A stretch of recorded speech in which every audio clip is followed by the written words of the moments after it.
Hey everybody, Pedro here.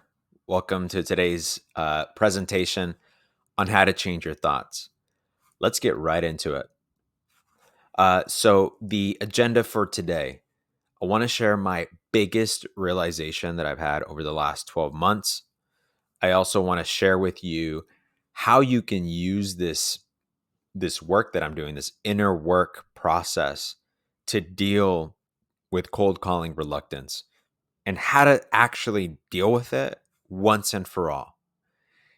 And I'm not going to be giving you motivational platitudes or affirmations to repeat in front of the mirror 12 times. We're actually going to get to the root of how to change your thoughts and beliefs and update it with better stuff that will push you forward and enable you to work without anxiety and sell with confidence. Then we're going to get into the pathway to goals.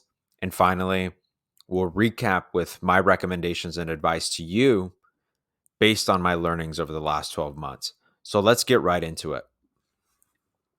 To recap, I started this inner work journey in June of 2023. At the time of recording this video, it's June 1st, 2024. So almost exactly 1 year.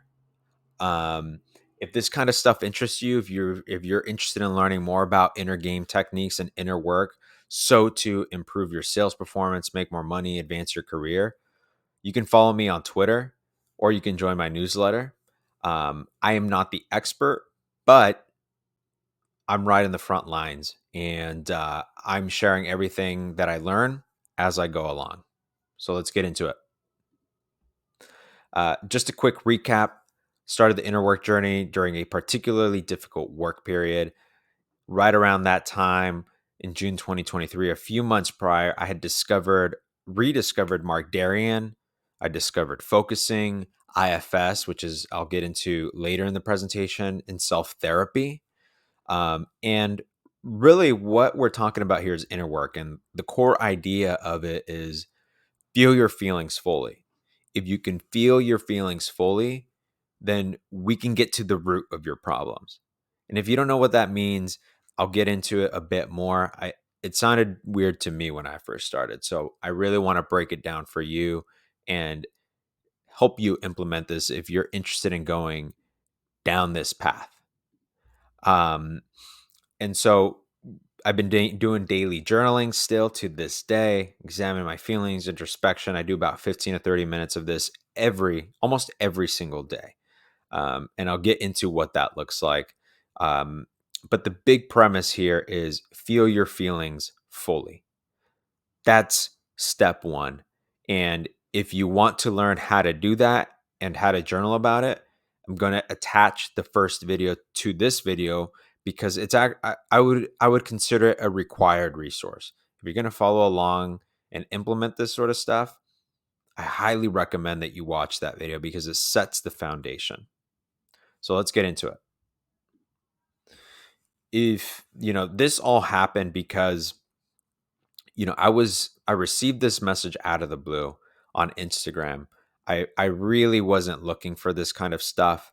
I stumbled into it, and the way that it happened is almost it feels like serendipity. It feels like a gift.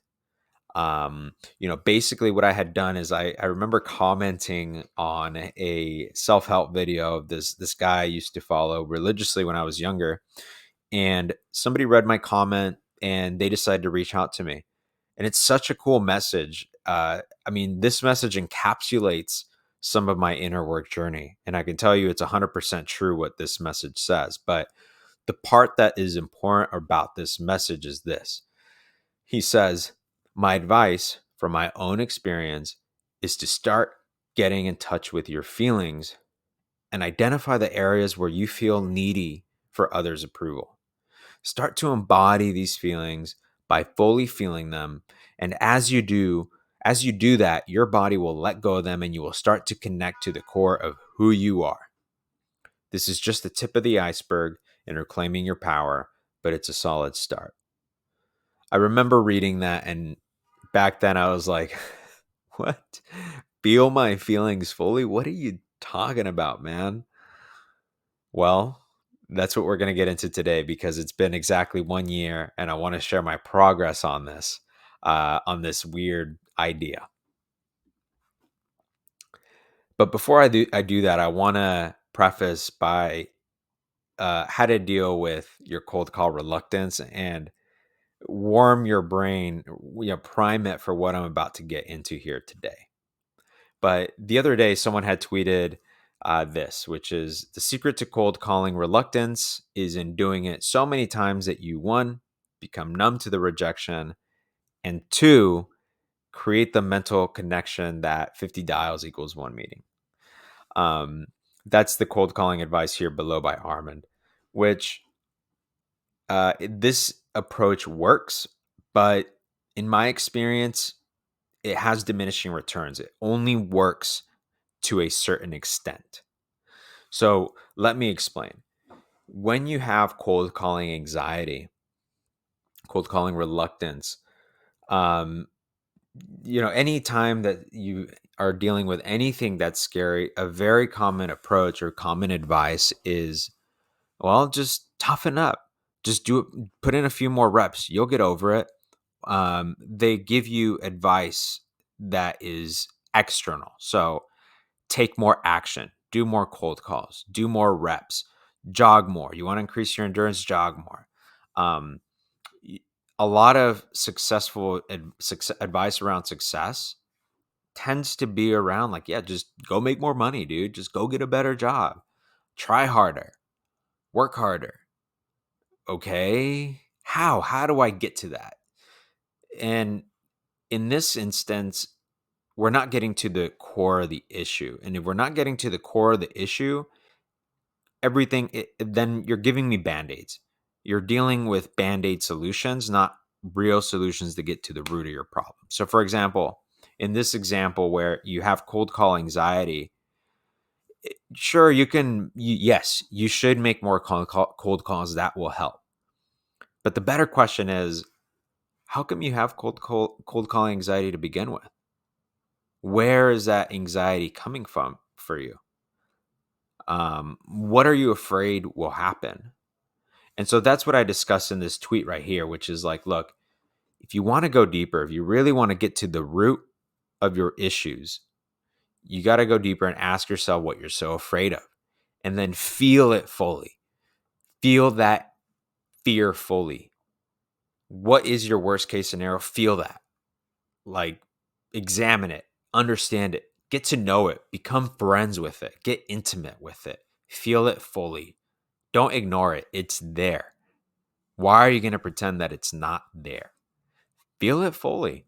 Sales is a mental game. And at the end of the day, yes, you can make 100 cold calls, but wouldn't you rather feel confident in making your cold calls as opposed to just pretending that you're confident and just powering through it and pushing through it? Look, I want to sell, but I want to feel great while I'm selling.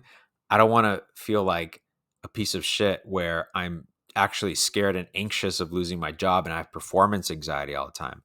I don't want it to be like that. I want to enjoy the journey, enjoy the process, love the game. And the best way to do that is if you tap in and feel everything fully.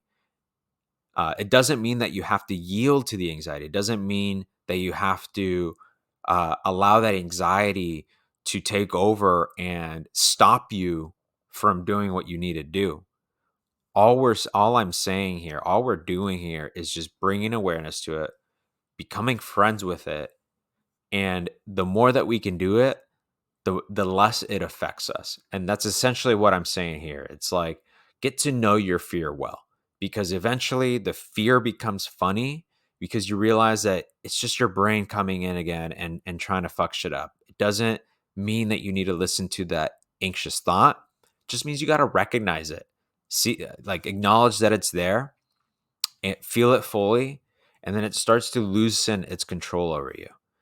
And then what you'll eventually end up realizing is that the fear of rejection actually isn't even based on anything real.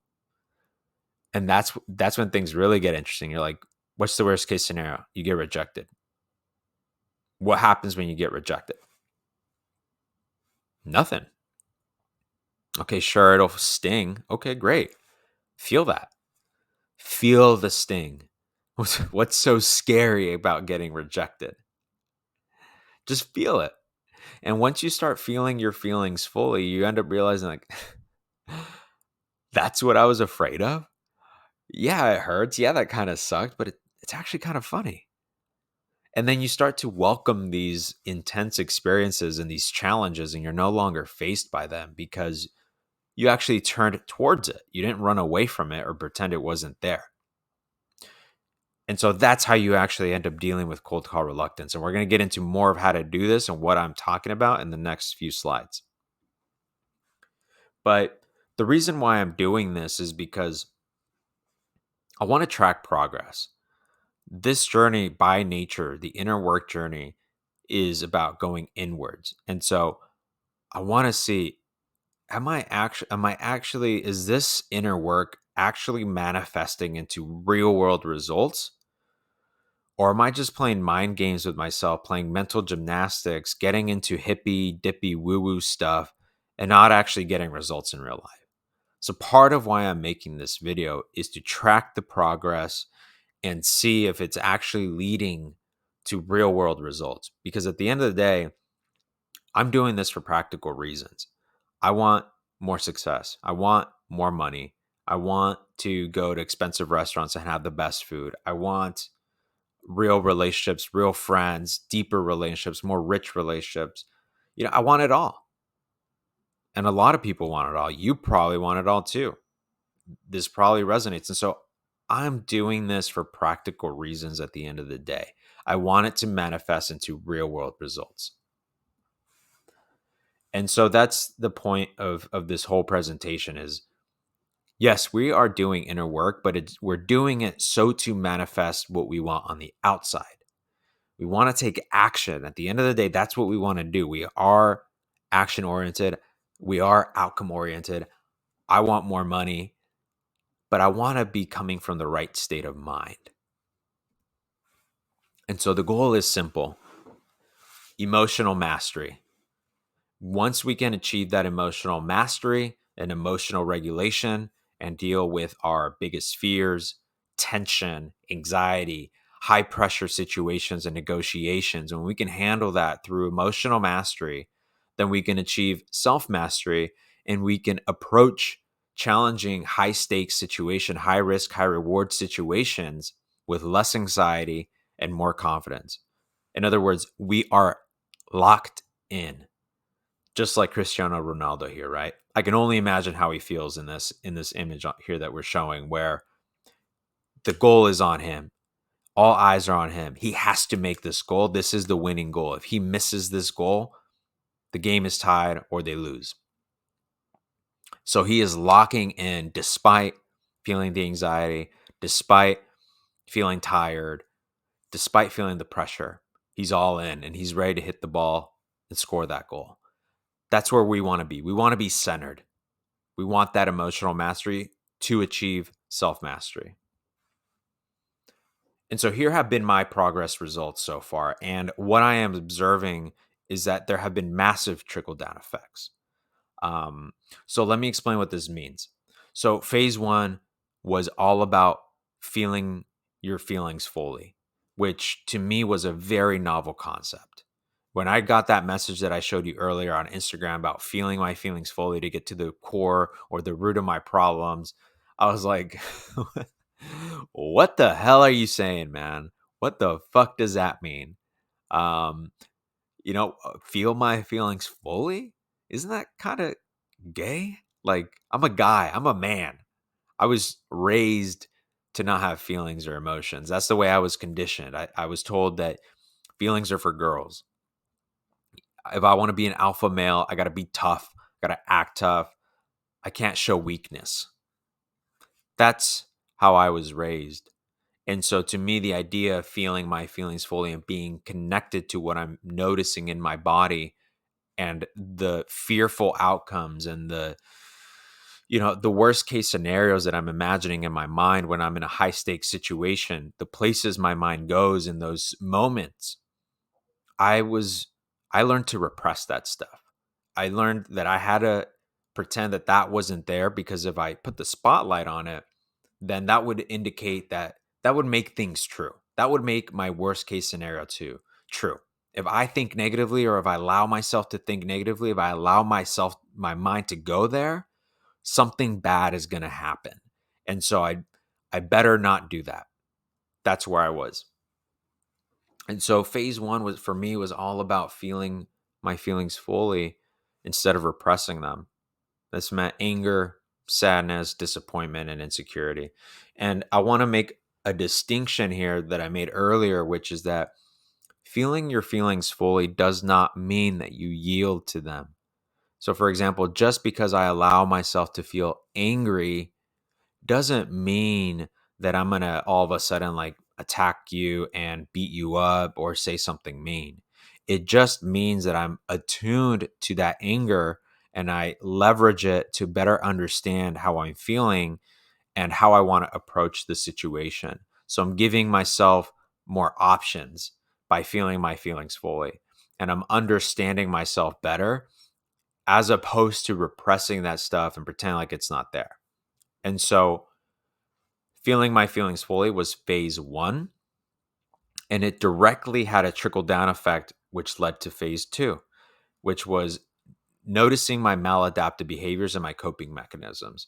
So now that I was able to feel my feelings fully, I gained awareness of how those feelings led to certain coping mechanisms and maladaptive behaviors that were self sabotaging. So, for example, a classic example of this is going into an important meeting with the C level or with an important client. And in that meeting, I'm feeling vulnerable, I'm feeling nervous, I'm feeling anxious.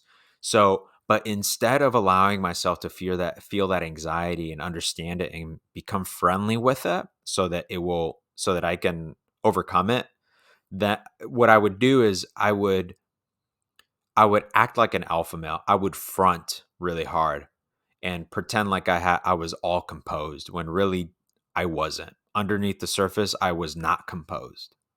And so I had all these different maladaptive behaviors that would actually end up inhibiting me from getting the results that I wanted.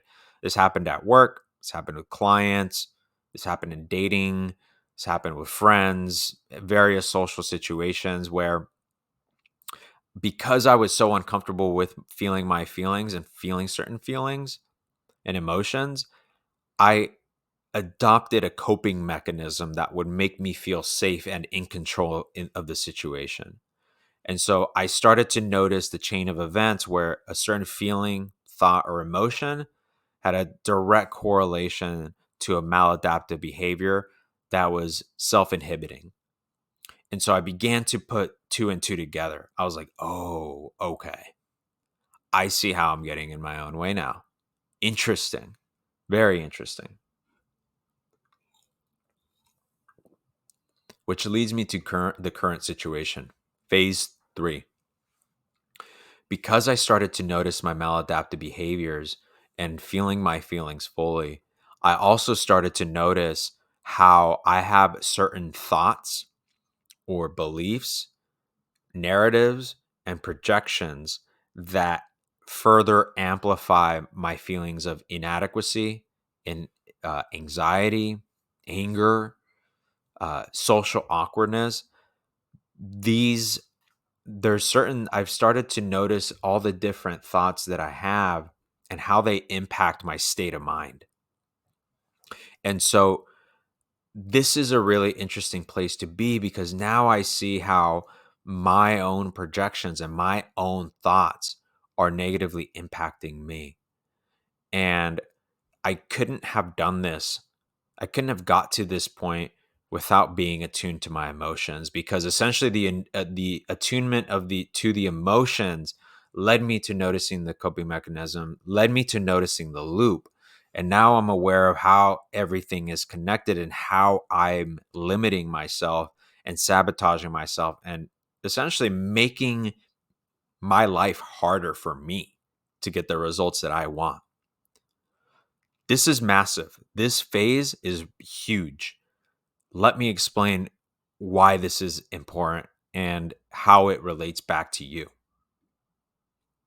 So the where I'm at now is that, and this is I'd say the biggest positive result is that this emotional attunement and this self therapy process that I'm doing through inner work has actually exposed my belief systems. So because I'm aware of my loops and my thoughts and my projections, I've sort of created this space between myself and these thoughts and these voices and these different parts of me.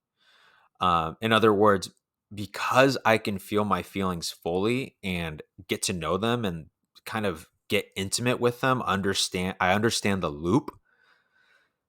Now I don't identify with it as much. And so I've created this distance between me and these thoughts. And now I have this awareness of like what's happening and what's led me to this point. And so it's exposed my beliefs and the different narratives that I have in my mind, which may or may not be helpful. And so now I'm further seeing the connection, and it feels kind of like I'm in the matrix or something. Like I see the code, I see how the system was created. Uh, Let me explain more of what this means, because this exposure, this this event where my beliefs became exposed it gives me a lot to work with. It's a really good place to be. Let me explain. Oh yeah, I forgot that I inserted this GIF here because this is how I feel. Like now that I've made the connections between thoughts, words, actions, mindset, and how my feelings are impacting my thoughts, how my thoughts are impacting my coping mechanisms, how my coping mechanisms are impacting my beliefs. I'm seeing the pattern. So I'm kind of in this state of like, whoa, whoa, holy shit. I see now what I do and how I protect myself from danger, or how I inhibit myself from getting certain results, all because of this discomfort that I had with feelings, with certain feelings and emotions. So let me explain further. Basically, what I have realized is, and now that I've created this space between myself and my beliefs, and what you'll learn in IFS as well, internal family systems, which I go over in the first video. I'm going to revisit it today. But what you learn in IFS is that there's you, and then there's all these other parts of you. So we all have various different parts, or you can also call them voices. But for example, for me, I have a really strong inner critic. I also have a really uh, pronounced, present inner child. Like for example, there are many times in my life where I'd be walking around, but I felt like a kid. I felt like a kid around decision makers, and that doesn't mean that I am a kid. That just means there's a certain part of me that brings out my inner child, comes out in certain situations. And now that I am aware of that, I don't let my inner child butt in and fuck my shit up, especially in a high stakes situation. But I do know, and I'm aware and acknowledge that I have that part of me. So now I can work with it. Now I can work with it. Now that I'm aware of my feelings, my patterns, my behaviors, I've been able to identify all the different parts and loops that I have, created the distance, and now I can work with them. Whereas in the past, I repressed them. I didn't even know that they were there. I didn't know I had all these different parts to me. I didn't know I had all these different voices and thoughts and projections. I just thought that was all me. But what I have realized and what I have learned throughout this process and through IFS and journaling is that they're actually just different parts of you. And you are actually the observer. You are the person behind the scenes observing and experiencing everything. But and that is a good thing, because that creates a separation between you and your thoughts. That creates a separation between you and your different parts. And that means that you don't have to identify with those things, but you still can't integrate them. In fact, you want to integrate them. You want all these parts to be present, and it's more of like a system or an engine. And you want all parts of the engine knowing each other and working with each other as opposed to all these different parts of you being outside of your scope of awareness and then affecting you outside your scope of awareness. At least now that you're feeling your feelings fully and writing about it, journaling about it, identifying it, becoming friends with it, that allows you to work with these different parts as opposed to having these parts um, do their own thing outside of your scope of awareness. Because if you're not going to feel your feelings fully, you're never going to realize all your different parts. And if you never realize your different parts, then they're just always going to work against you. So you may as well acknowledge that they're there, work with them, feel them fully, understand them. Don't have to yield to them. You don't have to yield. Doesn't mean that just because you're anxious that you have to go do some stupid shit. It just means that you allow yourself to feel it, work with it, tolerate it better, get comfortable with it, and then you integrate it. You use it. This also led me to another massive realization. So now that my beliefs are exposed, my patterns are exposed, now I'm revisiting a lot of my belief systems and a lot of my narratives, a lot of the things that I grew up with, a lot of things that I learned in my childhood. And what I'm realizing is that a lot of my own beliefs are absolute like bullshit. It's stuff that like some of the beliefs that I have no evidence for. It's like stuff that I heard in passing once at school or maybe from my parents.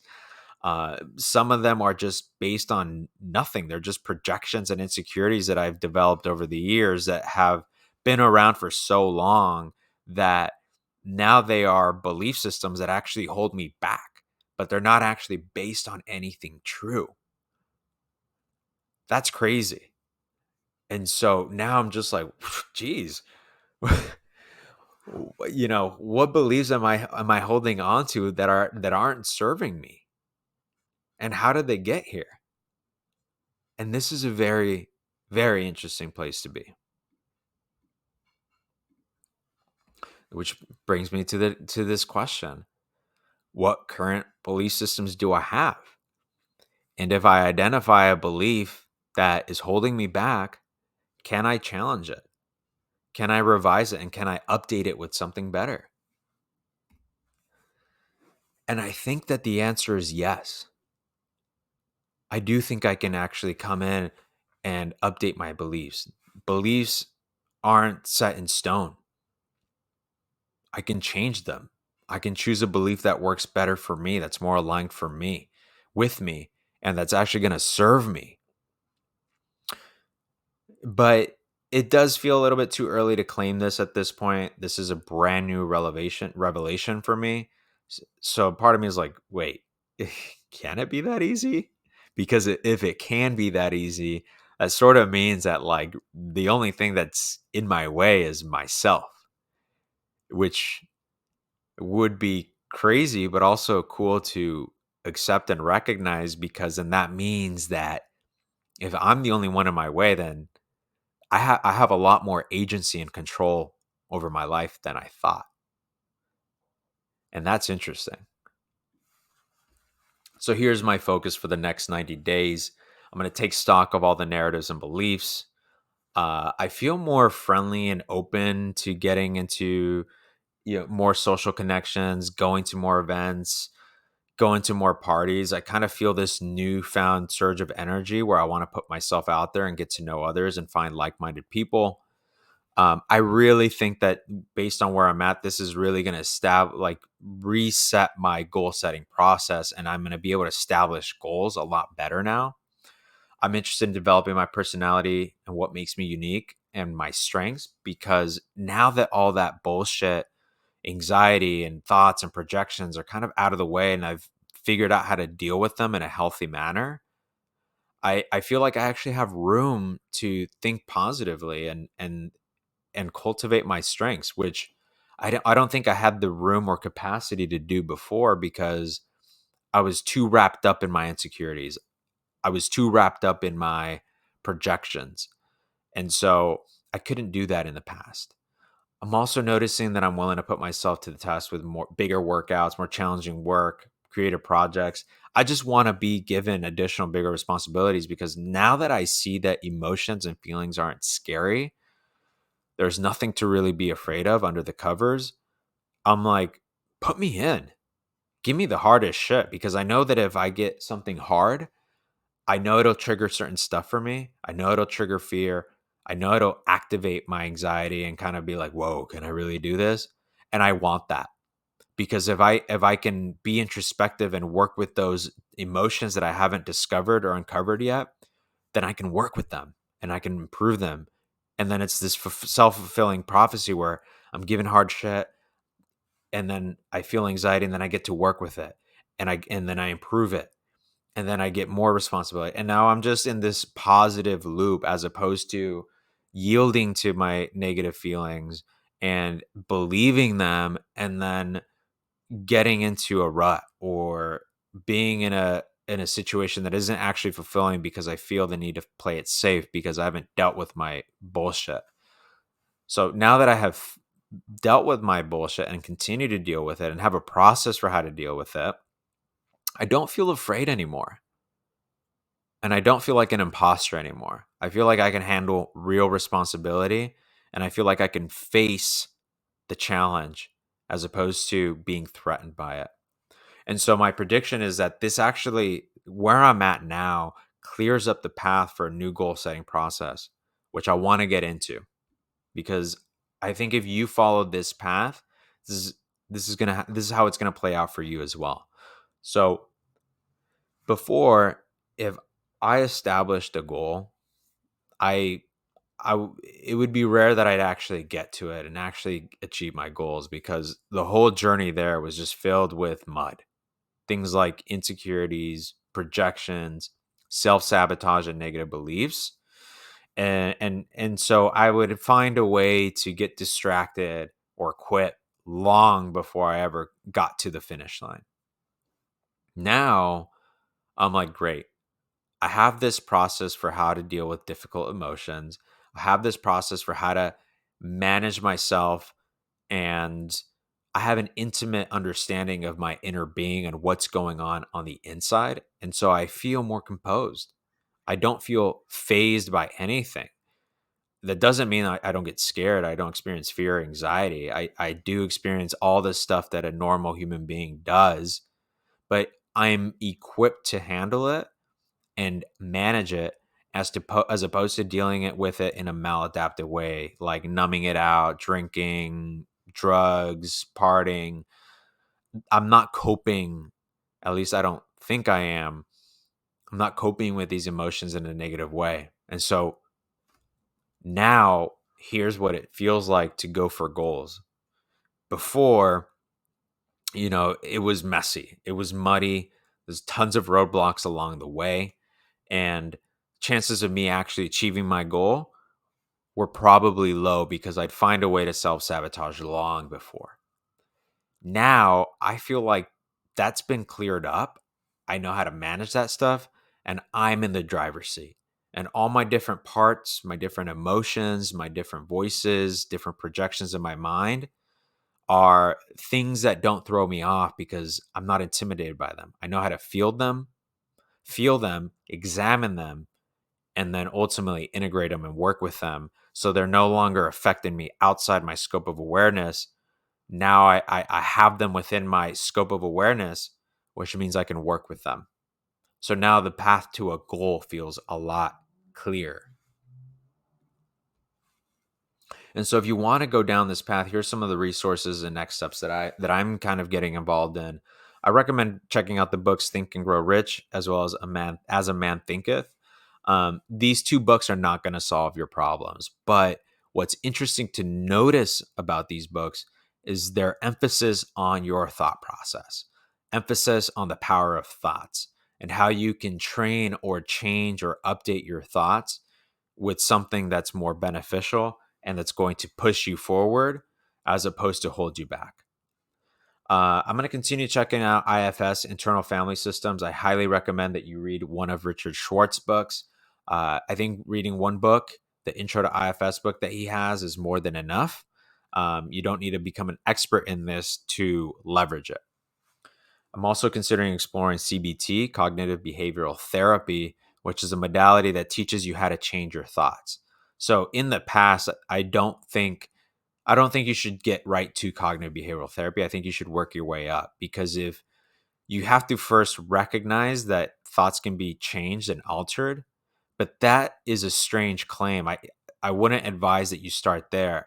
I would advise that you start at feeling your feelings fully, which will lead you to eventually knowing how to change your thoughts without repressing anything. So you'll do it in a more healthy manner.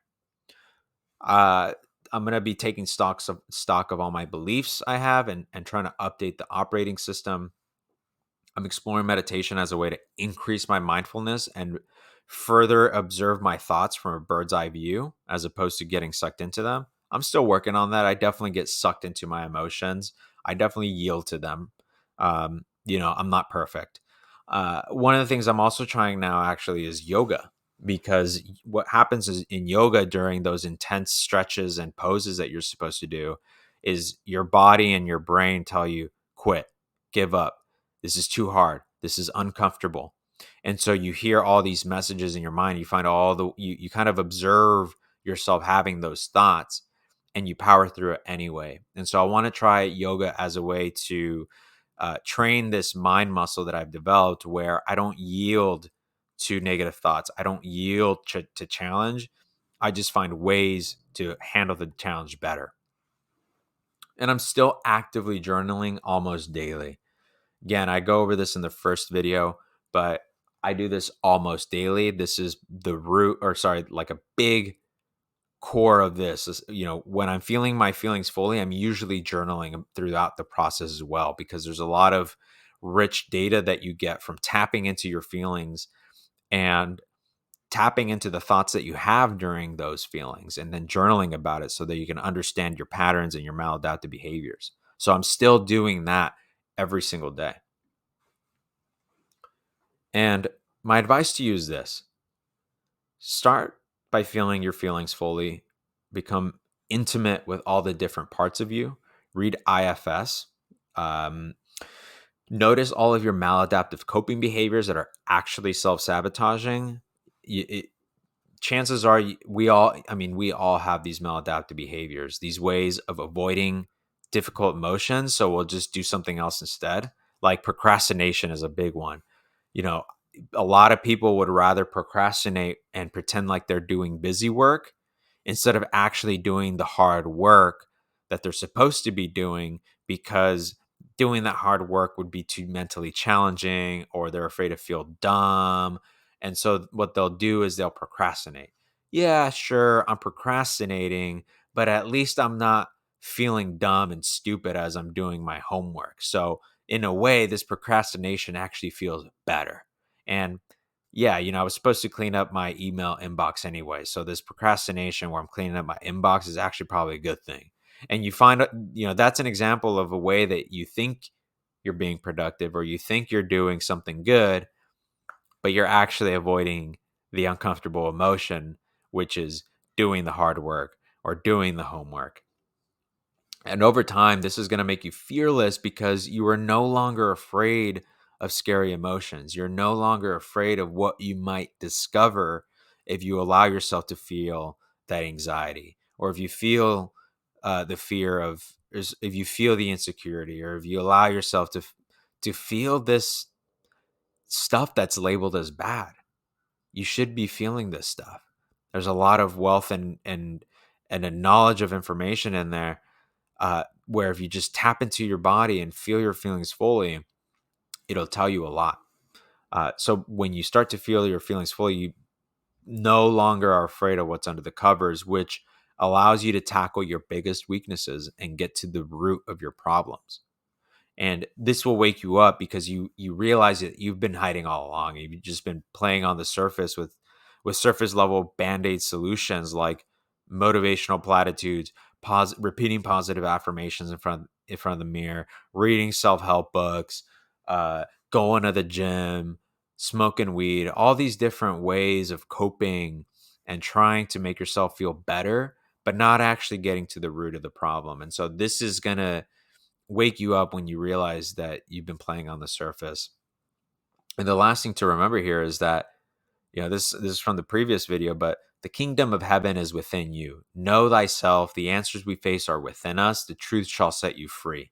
And we are our own nutrition. So it's a good cycle to be in, where you get to the root of your problems, you feel your feelings fully, you understand your maladaptive behaviors. That is your nutrition, and it helps you grow and get better. Awareness is the key. And when you can feel your feelings fully and journal about them, and examine them, we're really exposing the most uncomfortable truths to ourselves about us, and working on them. It actually allows us to work on the root problem. Which leads me to my next point. We are the master of our own fate. We're the captains of our soul. Going back to the original, that drawing that I had, where, I'm the observer, you're the observer, and all these different thoughts and parts of us are just different parts. They're not us. They don't define us. We want to examine them, feel them, don't have to yield to them. And this is why this quote resonates with me. I actually think this is kind of a cheesy quote, but now that I have gone through this process, I'm like, it's actually kind of true. I'm the one in charge. And all these different voices, all these different thoughts and projections are just getting in my way. They don't define me. Some of them aren't even based on reality. And that's a very interesting realization. I'll leave you with this. If you can change your inhibiting beliefs and thought patterns and replace them with positive and productive beliefs, what's possible? Hope you enjoyed. Leave your questions in the comment section. Thank you.